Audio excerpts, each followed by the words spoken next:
Let's be real for a second. Manipulative people don't walk around with a big neon sign flashing, "I'm here to use you." They're clever, charming, often the most helpful, attentive person in the room, at least at first.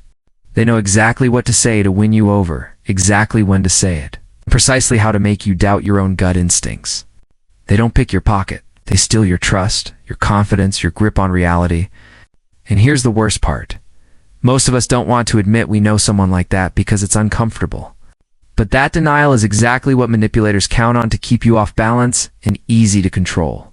Today, we're breaking down how to spot a manipulative person through the clear, unflinching eyes of Stoic philosophy. Because Stoicism isn't about being polite or looking away. It's about seeing things exactly as they are, even when it's ugly. If you're done with sugar-coated lies and want raw, practical wisdom that actually keeps you safe, like this video, subscribe for Stoic training, and drop a comment below. I choose clarity over comfort. Let's dive in. Number 1. They make you doubt your instincts. One of the earliest and most corrosive tactics of a manipulative person is their ability to make you question your own instincts. It rarely starts as a dramatic confrontation. Instead, it slips in quietly, almost gently at first. You raise a concern about something they said that hurt you. And instead of engaging honestly, they tell you you're overreacting. You notice a pattern in their behavior that feels off, but they assure you you're misinterpreting things. Over time, you start to hesitate before speaking up. You replay conversations in your head, wondering if you're really the problem. This tactic isn't a misunderstanding. It's deliberate. It's called gaslighting. Gaslighting isn't about honest disagreement. It's a systematic attempt to erode your confidence in your own perception. Because the more you doubt what you see and feel, the less you'll challenge them. The more you second-guess yourself, the easier you are to mold, direct, and control. It's a subtle form of psychological violence. It's effective precisely because it doesn't come with shouting or threats. It often comes with a smile, with soothing tones that tell you they're only trying to help you see things clearly. Imagine, for example, a partner who constantly flirts with others in front of you. When you finally bring it up, they don't deny it outright. They shift the conversation to your insecurity. Why are you so jealous? Why don't you trust them? Suddenly, you're the one defending your feelings, explaining your reaction, apologizing for making things awkward. They're no longer the one answering for their disrespect. You're the one justifying your discomfort. Over time, this dynamic teaches you to swallow your instincts to keep the peace. A Stoic sees this for what it is, an attack on your sovereignty. Because your perception of the world is the foundation of your freedom. If someone can convince you to abandon your own judgment in favor of theirs, they own you. Marcus Aurelius captured this wisdom when he said, "If someone can prove me wrong, I will gladly change. But I must be convinced, not manipulated." This is the Stoic difference. It's not about stubbornness. A wise person is open to correction, but only when it's done with reason, not coercion. A manipulator doesn't try to convince you with truth. They pressure you with emotion. They twist your words, your memories, your interpretations until you feel lost in your own mind. And once you're lost, you'll reach for their guidance. That's exactly where they want you. Dependent, malleable, willing to trade your clarity for their approval. For older adults, this lesson is even more critical. As people age, they often find themselves increasingly isolated, reliant on a smaller circle of trusted family or friends. A manipulator sees this vulnerability and moves in carefully. They might be the attentive new friend who seems to truly care, or the partner who always seems to have the rational answer. The older you get, the more tempting it is to defer to someone who appears more decisive or confident. But that's exactly why maintaining your own perception, your own judgment, becomes even more essential. A Stoic refuses to abandon their own mind. They practice examining their instincts, not discarding them. When something feels wrong, they don't immediately blame themselves for being paranoid or emotional. They ask, why do I feel this? What evidence supports it? What evidence challenges it? This disciplined self-inquiry doesn't make them close-minded. It makes them unmanipulable. There's a reason gaslighting is so effective. It weaponizes your desire for peace, your aversion to conflict, your hope that you're just misunderstanding. But Stoicism teaches that peace bought at the cost of your clarity is no peace at all. It's surrender. When someone consistently makes you feel like you're crazy for noticing disrespect, that's not love or friendship. That's control. And you owe it to yourself to resist it. Because once you see that someone's words are designed to make you doubt your reality, you can reclaim that reality. You can say calmly but firmly, "I will not abandon my judgment just to make you comfortable." Because the first step in protecting yourself from manipulation isn't fighting the other person, it's refusing to fight yourself. When you can hold your perception steady in the face of someone else's distortions, you've taken the first and most important step toward true freedom. And once you've learned to trust and defend your own perception, you're ready for the next lesson in spotting manipulation, recognizing how they will use your emotions against you to make you act against your own best interests. That's what we'll examine next. Number 2, they use your emotions against you. One of the most effective and sinister strategies a manipulative person uses isn't to challenge you with reason, but to hijack your emotions completely. They know logical arguments can be dissected and challenged, but emotions are much harder to control once they're triggered. This is where they excel. They create confusion, not by offering competing facts, but by destabilizing how you feel. When you begin to hold your ground, they might turn on the waterworks, and suddenly, you're the cruel one, the unfeeling one, who should be ashamed. When you question them, or dare to push back, they erupt in anger, making you feel small, afraid, or so overwhelmed you retreat just to end the conflict. They can also use silence as a weapon, withdrawing their affection and attention without explanation, letting you twist in the wind as you wonder what you did wrong. It's the emotional equivalent of starvation. Eventually, you'll do anything for the smallest crumb of approval. And when they do reward you with kindness, affection, or validation, it's only ever conditional. It arrives precisely when you comply with their expectations, reinforcing the message that love is transactional and must be earned by obedience. This is not clumsiness in communication. It's an intentional strategy. Manipulative people are often deeply attuned to human nature. They study you, not for understanding, but for advantage. They learn what makes you flinch, what makes you surrender, what triggers your need for reconciliation, and they use it to bend you into shape. Every emotional outburst, every tear, every chilling silence is calibrated to keep you off balance and compliant. Stoic philosophy offers a powerful antidote to this manipulation. It doesn't suggest you become emotionless, as some people wrongly assume. Rather, it insists on emotional mastery.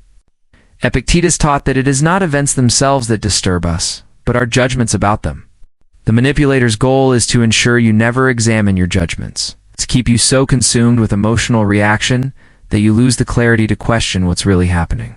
A Stoic refuses to give them that advantage. Emotional mastery begins with recognizing your own triggers, your own vulnerabilities. It means being honest about what guilt, fear, rejection, or anger do to your judgment. It means slowing down enough to ask, why am I feeling this? Whose interest does this reaction serve? Does this feeling reflect truth, or is it being manufactured for control? This discipline is especially important as we age. Many older people carry lifelong emotional patterns shaped by family, relationships, even culture. They may have been taught that keeping the peace is more important than speaking up, that love is proven by endless sacrifice, that anger must always be avoided or always indulged. Manipulators exploit these ingrained patterns masterfully. They know how to cloak demands in the language of obligation, how to turn your decency against you by making you feel cruel for saying no.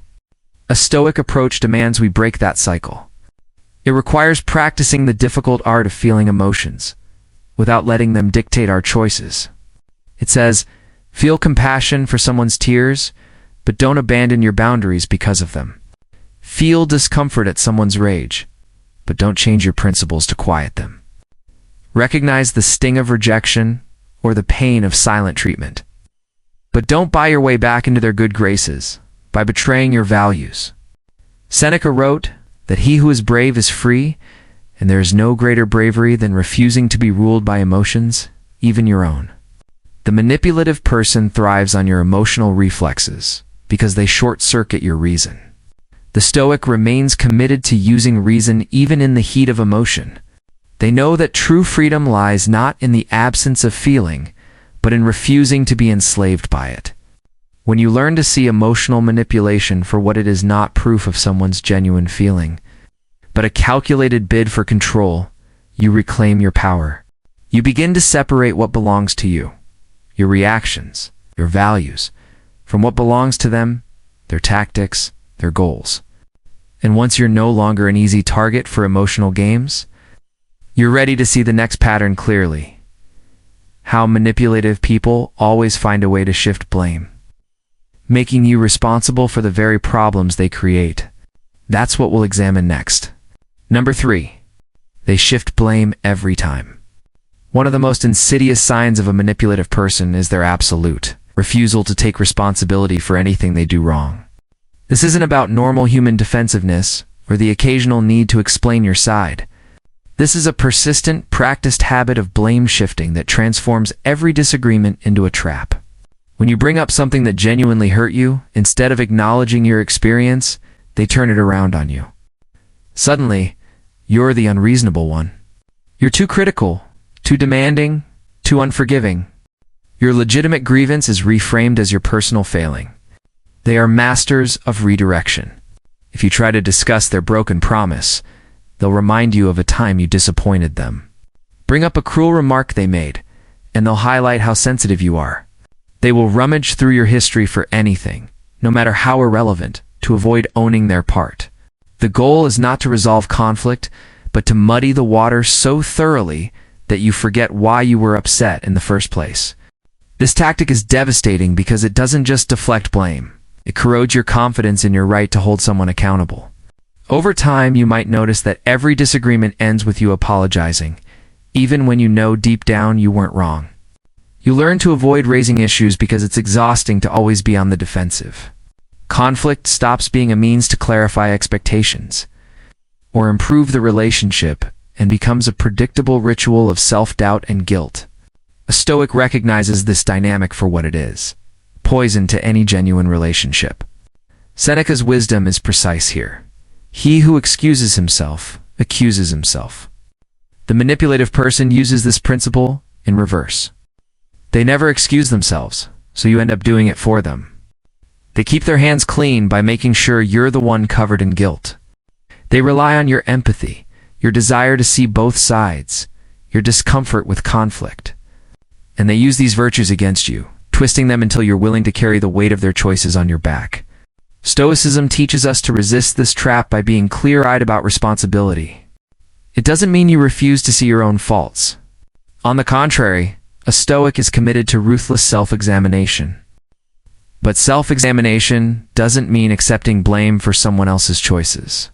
It means seeing clearly where your responsibility ends and theirs begins. When you confront someone and they immediately change the subject to your flaws, that's not honest conversation. When they dismiss your hurt as overreaction without any interest in understanding why you feel that way, they're not engaging. They're controlling the narrative. And when they consistently turn every conflict into an indictment of you, they're not solving problems. They're ensuring you never demand better treatment. This is why the Stoic approach to conflict is not to get drawn into endless debates designed to wear you down. A manipulative person thrives on these arguments because they're not interested in truth or resolution. They're interested in dominance.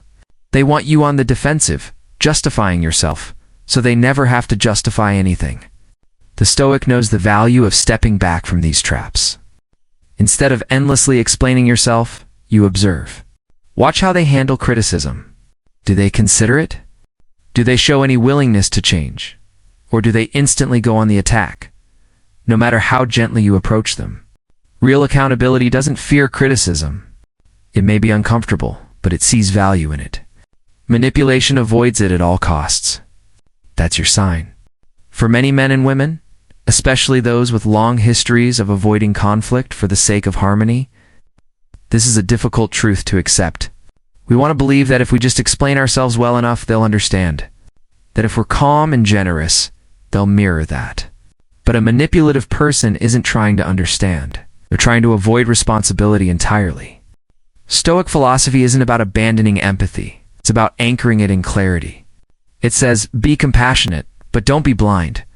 Don't confuse understanding someone's pain with excusing their behavior. Don't accept blame as the price of keeping the peace. Because once you see the blame shifting for what it is, a strategy, not an accident, you can stop playing the game.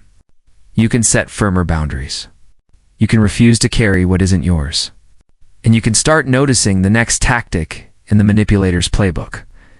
The subtle, relentless testing of your boundaries to see just how much you'll let them take. That's what we'll explore next. Number 4. They test and push your boundaries.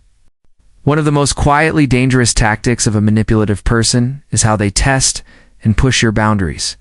Not with big, outrageous demands, but with small, calculated transgressions designed to seem too trivial to fight over. They're patient. They know no one will tolerate outright abuse on day one. So instead, they offer what seem like harmless requests. A minor favor you didn't really want to do, but felt too guilty to refuse.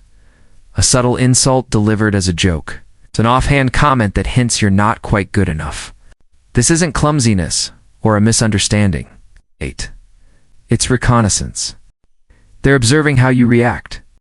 Will you call it out? Will you set a limit? Or will you laugh it off, eager to seem easygoing, too polite to make a scene? Every time you excuse it, they learn. They learn that your line can be moved, that you're reluctant to say no, that you're willing to sacrifice your comfort for theirs. And once they know that, they escalate. The small request becomes the expectation you'll drop your plans for them. The joke becomes open ridicule in front of others. The gentle push becomes a shove because you taught them they could. Psychologically, this plays on one of the oldest human fears, the fear of conflict. Most people, especially those raised to be nice and easygoing, hate the thought of being seen as difficult. Manipulators exploit that cultural conditioning. They rely on you wanting to keep the peace so badly you're willing to swallow your discomfort. A Stoic knows that's a dangerous trap because there's no peace in sacrificing your own boundaries. There's only slow resentment, humiliation, and ultimately surrender. Seneca said, "He who is brave is free." This bravery isn't about grand acts of defiance. It's about the small, consistent courage to say no when you need to. To recognize that every time you let a small violation pass, you're inviting a bigger one next time. In many families and relationships, this dynamic is painfully common, especially among older generations who were taught to avoid conflict at all costs. I've watched couples where one partner became the perpetual giver, always adjusting, always accommodating, always swallowing insults to keep the marriage together, while the other partner's demands grew bolder and more shameless. By the time they recognized it, they felt trapped, with a lifetime of unspoken resentments and no idea how to reverse it. Social science backs this up. Studies of abusive dynamics consistently show that abusers don't begin with violence or overt control. They begin with charm, small favors, and minor tests. Once they know you're willing to compromise yourself to avoid discomfort, they have a foothold they'll never willingly give up. Stoic philosophy teaches us to see this dynamic for what it is, a challenge to our freedom, because freedom isn't doing whatever you want. It's having the power to say no to what you don't. It's choosing self-respect over short-term approval. It's recognizing that boundaries aren't barriers to connection, but the foundation of any healthy relationship. A Stoic doesn't wait for someone else to respect their limits out of the goodness of their heart. They state them clearly, calmly, without apology. They don't make threats or turn boundary setting into drama, but they also don't negotiate their self-worth. If someone can't respect the line, they're willing to enforce it by walking away. This mindset isn't about being unkind or inflexible. It's about refusing to participate in a relationship that requires your self-betrayal as the cost of entry. Because when someone always asks you to compromise while offering nothing in return, that's not a partnership. It's exploitation. So pay attention to the little tests, the minor lies, the jokes that don't feel funny, the favors that come with guilt attached. These aren't harmless quirks, they're reconnaissance missions. And every time you let one go, you're training them to try again. Because once you learn to see these small pushes for what they are and respond with clarity and self-respect, you don't just protect yourself from manipulation. You create the possibility of a relationship based on genuine mutual respect. And you lay the groundwork for recognizing the next, more subtle tactic, how they create dependence to make you doubt your own power. That's what we'll examine next. Number 5. They create dependence. One of the most dangerous strategies manipulative people use isn't about taking your time or your money. It's about systematically dismantling your independence. This tactic is subtle and slow. It's designed to leave you doubting your own abilities and judgments until you can't imagine functioning without them. It's not about a single moment of control, but a process of conditioning that reshapes how you see yourself. It begins with making you feel special, like only they truly see you, understand you, or accept you. They become your confidant, your advisor, your emotional center. They're the first one you call with good news, the only one you turn to with bad. On the surface, it feels like intimacy, but beneath that closeness is a calculated plan. If you're convinced they're the only one who gets you, you'll stop seeking other perspectives. Stop asking other people for support. Slowly, they work to isolate you, not by forbidding you from seeing friends or family outright, which would be too obvious. Instead, they plant doubts about those relationships. They suggest your friends don't truly care, your family doesn't really understand you, that everyone else is using you or judging you. They might subtly mock your old connections or question why you even bother maintaining them. Over time, you find yourself withdrawing, leaning more heavily on them, believing they're the only safe harbor. But the control doesn't stop there. Once they're your primary source of validation, they begin to erode your confidence in your own judgment. Decisions you used to make easily become subjects of second-guessing. You'll start checking with them before acting. You'll hear criticism disguised as concern. Are you sure that's wise? You always make these mistakes. Don't you think you should let me handle this? The message is clear. You can't trust yourself. You need them. This is not accidental. It's a strategy rooted in psychological dependence. Because a person who doubts themselves is easy to control. If you're convinced you're incompetent, you'll beg for their guidance. If you're convinced you're unlovable without them, you'll tolerate anything to keep them around. A Stoic sees this for what it is, an assault on autonomy. Marcus Aurelius understood that happiness depends on our own thoughts. Independence isn't simply physical freedom. It's the mental clarity and confidence to trust yourself. A manipulator knows that if they can make you question your own mind, they don't need chains to bind you. This is why Stoic philosophy emphasizes self-reliance. It's not about rejecting help or isolating yourself in stubborn pride. It's about refusing to surrender your power to someone else's approval or permission. The Stoic practices questioning their own judgments with honesty, but they refuse to hand over that responsibility to someone who benefits from keeping them small. For older men and women, this lesson can be especially critical. Age can bring vulnerabilities. Retirement, reducing your social circles, illness making you reliant on caregivers, the fear of loneliness growing heavier. Manipulators see these cracks and wedge themselves in, offering comfort and guidance that morphs into control.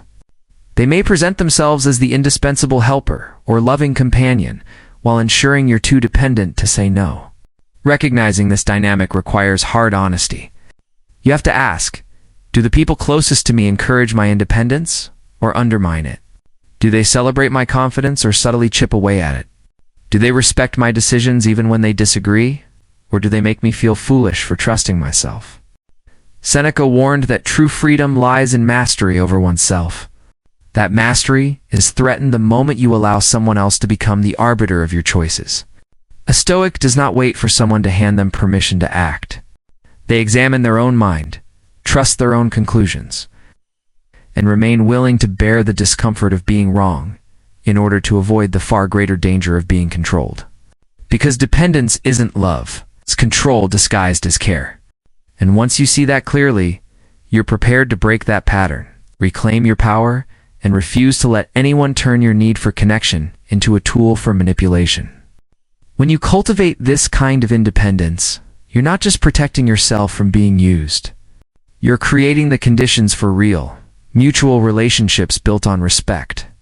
And that is the only kind of connection a Stoic will ever accept.